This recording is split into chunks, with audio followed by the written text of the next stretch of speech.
Bonjour à tous.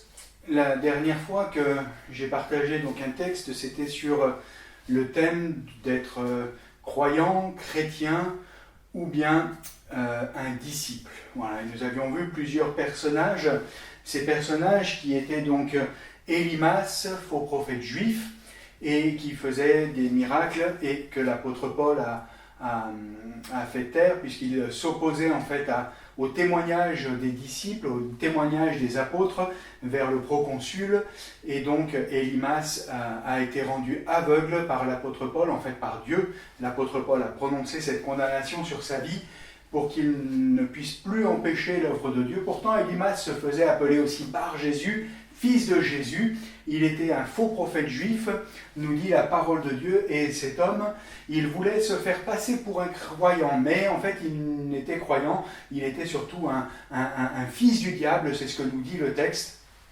et nous le relirons tout à l'heure pour parler d'un autre personnage. Nous avions aussi parlé de cette femme dans la ville de Philippe, cette femme qui était possédée d'un esprit impur, et pourtant cette femme, elle suivait Paul et les disciples, et elle, derrière eux, et elle criait, ces hommes, elle se mit à suivre Paul et nous, et elle criait, ces hommes sont les serviteurs du Dieu très haut, et ils vous annoncent la voie du salut.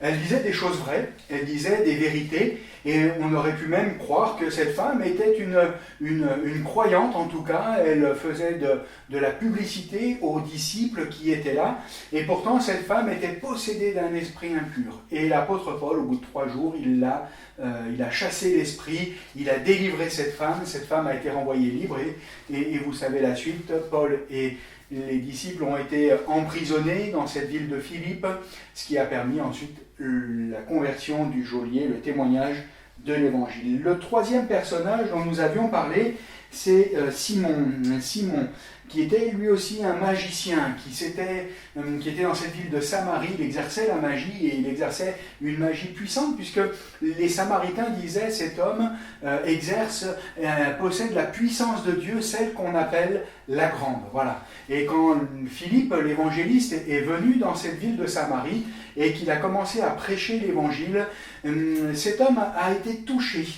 Simon a été touché, Simon de Samarie a été touché, et il a donné sa vie à Jésus, il est devenu chrétien, il a pris le baptême, et on pourrait dire, waouh, super, cet homme qui était un magicien s'engage, il marche avec Jésus, il est un chrétien maintenant, il est là, il ne quittait plus Philippe, il regardait, et quand Pierre et Jean sont venus, pour imposer les mains donc aux Samaritains, ou l'effusion du Saint-Esprit, où les Samaritains se sont mis à parler en langue, où ils ont été baptisés du Saint-Esprit, alors il nous est dit que cet homme a voulu acheter ce pouvoir. Il croyait que c'était un pouvoir que les apôtres pouvaient lui vendre, et nous voyons là que cet homme qui avait l'apparence d'être un chrétien, en fait, ne l'était pas, puisque Pierre lui dit, tu es dans un fiel amer, et Simon demande même aux apôtres de prier pour lui.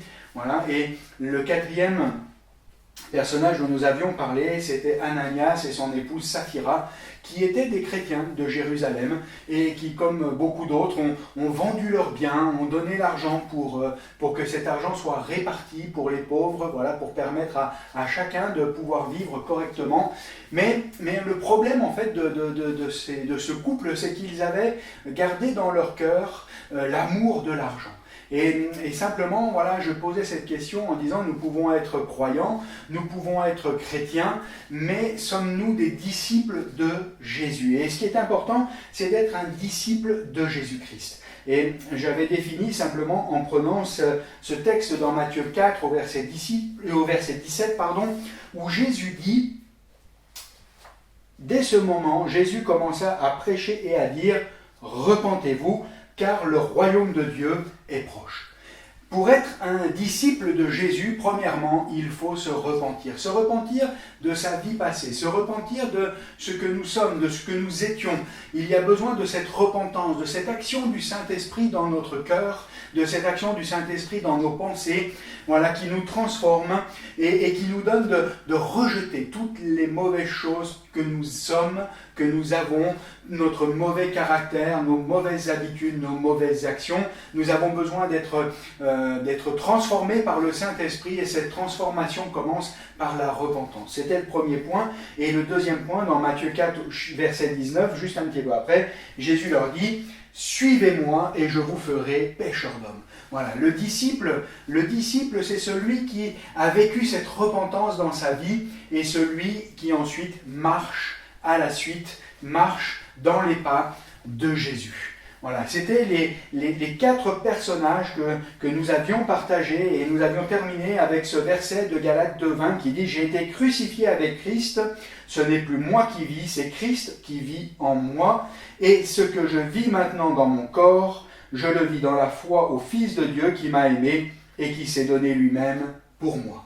Je ne vis plus de moi-même, je ne vis plus de ma vie, car j'ai été crucifié avec Jésus. J'ai été crucifié et maintenant c'est Jésus qui vit en moi. » Voilà la définition du disciple. Et j'aimerais aujourd'hui que l'on puisse voir ensemble un autre personnage que je voulais mettre dans ce même message, mais pour une question de durée de temps, voilà, je ne l'avais pas vu et j'aimerais qu'on puisse aujourd'hui ensemble voir ce personnage. Ce personnage, nous le trouvons dans Actes au chapitre 12, au verset 25 et verset suivant. Je vais les lire. Il est dit « Barnabas et Saul, après s'être acquittés de leur message, s'en retournèrent de Jérusalem, emmenant avec eux Jean, surnommé Marc. Il y avait dans l'église d'Antioche des prophètes et des docteurs, Barnabas, Siméon, appelé Niger, Lucius de Cyrène, Manaën, qui avait été élevé avec Hérode le tétrarque, et Saul. Pendant qu'ils servaient le Seigneur dans leur ministère et qu'ils jeûnaient, le Saint-Esprit dit « Mettez-moi à part Barnabas et Saul pour l'œuvre à laquelle je les ai appelés. » Alors, après avoir jeûné et prié, ils leur imposèrent les mains et les laissèrent partir. Barnabas et Saul, envoyés par le Saint-Esprit, descendirent à Séleucie, et de là ils s'embarquèrent pour l'île de Chypre. Arrivés à Salamine, ils annoncèrent la parole de Dieu dans les synagogues des Juifs. Ils avaient Jean pour aide. Ayant ensuite traversé toute l'île jusqu'à Paphos, ils trouvèrent un certain magicien, faux prophète juif, nommé Bar-Jésus, qui était avec le proconsul Sergius Paulus, homme intelligent. C'est de ce texte et de ce passage dont j'ai parlé dans mon introduction et que nous avions vu la dernière fois. Ce dernier, donc le proconsul Sergius Paulus, fit appeler Barnabas et Saul et manifesta le désir d'entendre la parole de Dieu. Mais Élymas, le magicien, car c'est ce que signifie son nom, leur faisait opposition, cherchant à détourner de la foi le proconsul. Alors Saul, aussi appelé Paul, rempli du Saint-Esprit, fixa les regards sur lui et dit « Homme plein de toute espèce de ruse et de fraude, fils du diable, ennemi de toute justice, ne cesseras-tu point de pervertir les voies droites du Seigneur?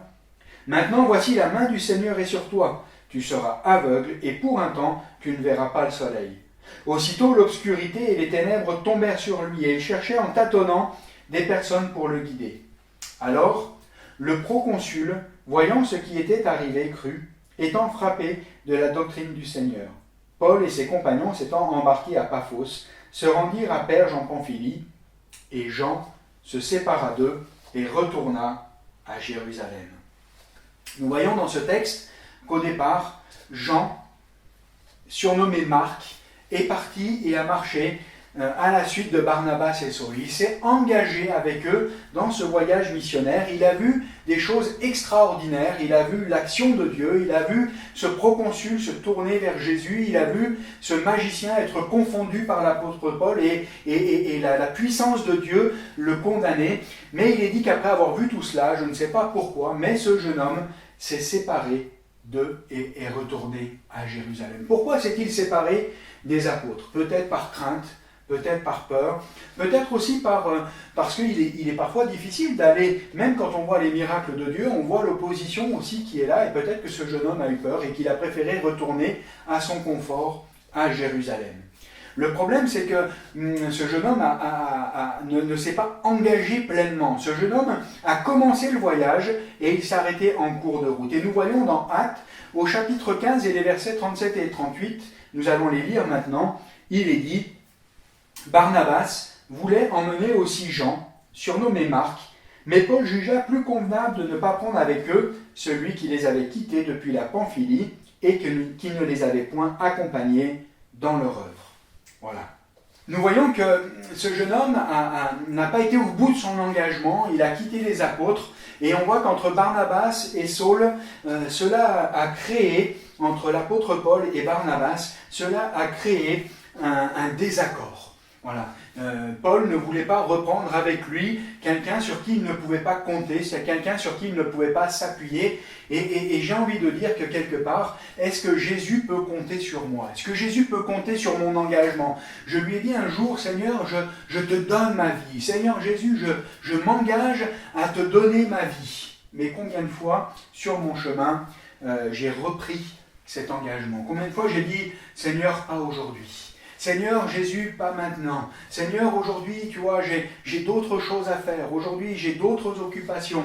Aujourd'hui, je suis fatigué. Aujourd'hui, ce n'est pas le jour. Seigneur, je t'ai donné ma vie, mais aujourd'hui, je la reprends pour moi. Un peu comme ce jeune homme, Jean, surnommé Marc. Alors, je me retire. Je me retire de mon engagement envers Jésus. Et cela n'est pas une bonne chose. Nous voyons que cela peut non seulement créer un déséquilibre, parce que Paul et Barnabas étaient partis en équipe, ils étaient partis avec une équipe et ils comptaient sur chacun des membres de l'équipe, et à un moment donné, ils se sont retrouvés avec un membre en moins, et il a fallu pallier certainement au manque de ce jeune homme.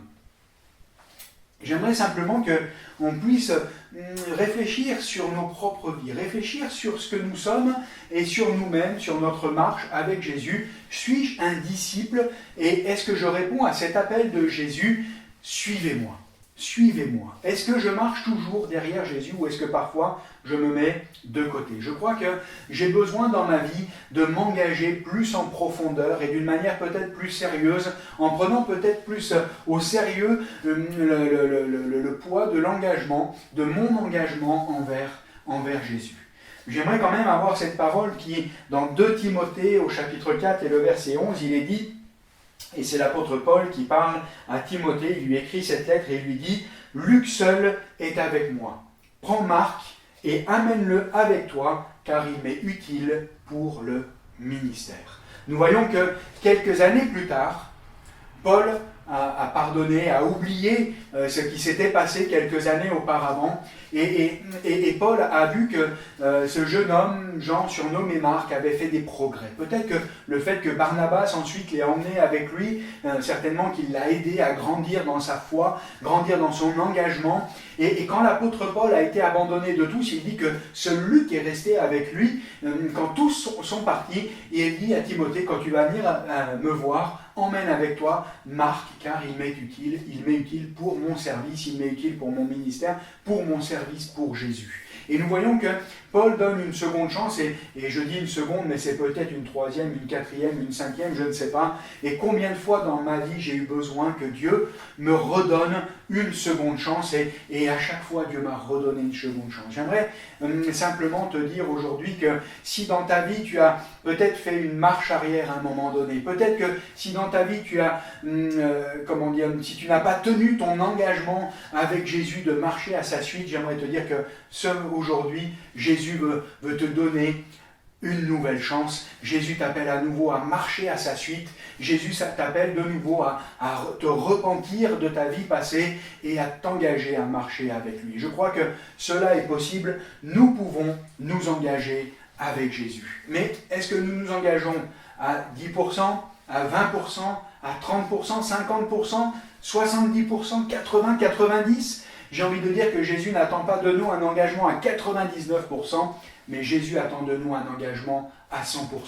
Pourquoi je dis cela? Parce que quand je regarde la parole de Dieu, je vois ce texte dans le Proverbe, chapitre 23, verset 26, qui dit « Mon fils, donne-moi ton cœur, et que tes yeux se plaisent dans mes voies. » Voilà, on connaît bien le début de ce passage, « Mon fils, donne-moi ton cœur », et on oublie la seconde partie qui est « Que tes yeux se plaisent dans mes voies. » Voilà, je pense que nous devons apprendre à marcher dans les voies que le Seigneur a prévues pour nous. Nous devons apprendre à nous donner entièrement à Jésus et à marcher à sa suite. Voilà, pas simplement quand cela nous arrange, pas simplement quand nous en avons envie, mais je crois que nous avons besoin d'être fidèles dans notre engagement avec Jésus et de nous donner à 100% pour lui. D'ailleurs, quand je regarde un petit peu à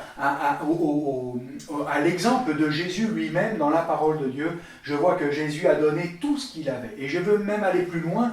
Dieu a donné tout ce qu'il avait de meilleur. Dieu n'a pas créé une créature aussi parfaite et aussi excellente soit-elle. Dieu n'a pas créé une créature, mais Dieu s'est incarné en la personne de Jésus. Dieu s'est incarné dans un corps semblable au nôtre, afin de se donner lui-même. Il n'avait rien de meilleur à offrir que sa propre personne. Qu'aurait-il pu offrir? Même la plus excellente des créatures ne serait pas comparable à la perfection de Dieu. Et Dieu s'est lui-même offert sur la croix pour me racheter, pour te racheter, pour nous racheter. Jésus, c'est ce que Dieu a de meilleur, c'est-à-dire lui-même, et il vient et il se donne, et il ne donne pas une partie de lui, mais il se donne en entier. Il se donne complètement. Sur la croix, Jésus n'a pas envoyé un animal ou une créature, mais Jésus a donné sa propre vie. Jésus a accepté de donner le meilleur de lui-même, afin de racheter nos misérables vies. Jésus a accepté de donner ce qu'il avait de plus précieux, c'est-à-dire sa communion avec le Père. Il y a eu un brisement, un déchirement, c'est quelque chose qui est incompréhensible. Il est dit qu'il y a eu des ténèbres, le sol s'est fendu, un tremblement de terre terrible, les morts ont ressuscité, il y a eu un bouleversement dans la création, parce que Dieu était séparé de lui-même. Il y a eu quelque chose de terrible. Jésus a dit: mon Père, pourquoi m'as-tu abandonné? Et on voit qu'il y a au moment de la croix, pour nous racheter, Dieu qui donne le meilleur de lui-même, il donne Jésus afin de nous racheter. Alors si Dieu a tout donné pour nous, est-ce que nous ne devons pas nous aussi lui donner ce que nous avons de meilleur? Qu'est-ce que je donne à Jésus aujourd'hui? Est-ce que je lui donne le reste de mon temps? Est-ce que je lui donne le reste de mes biens? Est-ce que je lui donne le reste de mon énergie quand j'ai tout dépensé et que je n'ai plus rien à faire? Alors est-ce que je dis: voilà Seigneur, ce que j'ai, ce qu'il me reste, je te l'apporte? Ou est-ce que je dis: voilà Seigneur, ce que j'ai de meilleur, je te le donne. Seigneur, ce que j'ai de meilleur, c'est pour toi. Seigneur Jésus, ce que j'ai de meilleur, c'est pour me mettre à ton service et au service de ton Église. Je crois que nous avons besoin de réfléchir sur notre voie, sur notre propre vie. Nous avons besoin de réfléchir sur notre engagement envers Jésus. Et je pense que Dieu ne nous demande pas moins que de lui donner toute notre vie. Et simplement, j'aimerais continuer en lisant ce texte dans Jacques au chapitre 1er, le verset 22 au verset 26. Il est dit: « Mettez en pratique la parole. Ne vous bornez pas à l'écouter en vous trompant vous-même par de faux raisonnements, car si quelqu'un écoute la parole et ne la met pas en pratique, il est semblable à un homme qui regarde dans un miroir son visage naturel et qui, après s'être engagé, s'en va et oublie aussitôt comment il était. Mais celui qui aura plongé les regards dans la loi parfaite, la loi de la liberté, et qui aura persévéré, n'étant pas un auditeur oublieux, mais se mettant à l'œuvre, celui-là sera heureux dans son activité. » Amen. Quel beau passage. Quel beau passage que nous écrit Jacques dans cet épître, de mettre en pratique la parole de Dieu et de se mettre à l'œuvre. Et que cela nous rendra heureux dans notre activité. Nous croyons souvent que de servir Dieu, c'est quelque chose de fastidieux. Nous croyons que de passer du temps dans la prière, c'est-à-dire dans la communion et dans la présence de Dieu, cela est fastidieux et fatigant. Nous croyons que de servir Dieu, cela est quelque chose qui va nous coûter. En réalité, oui, je pense que cela nous coûte. Cela nous coûte du renoncement, cela nous coûte beaucoup de choses. Mais je crois que quand nous marchons dans les voies que Dieu a prévues pour nous d'avance, la Bible nous dit que Dieu a prévu des œuvres pour que nous les accomplissions. Je crois que quand nous rentrons dans ces œuvres et que nous les accomplissions, alors il y a dans notre cœur et dans nos pensées quelque chose qui nous rend complètement heureux, parce que nous nous sentons à notre place, nous sentons que nous réjouissons le cœur de Dieu, nous sentons qu'à ce moment-là, nous sommes dans la plénitude de ce pourquoi Dieu nous a créés. La Bible dit que Dieu a tout créé pour lui.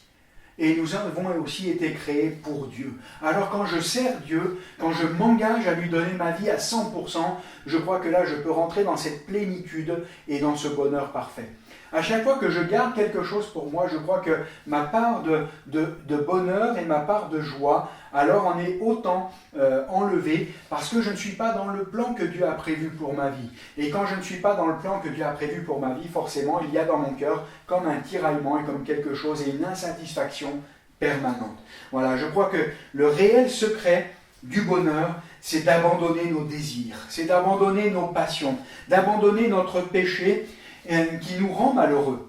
Et car seule l'obéissance, nous dit l'apôtre Jacques, et je crois que c'est une réalité, car je l'ai vécu dans ma vie, seule l'obéissance et la mise en pratique de la parole de Dieu peut nous apporter le vrai bonheur. Amen.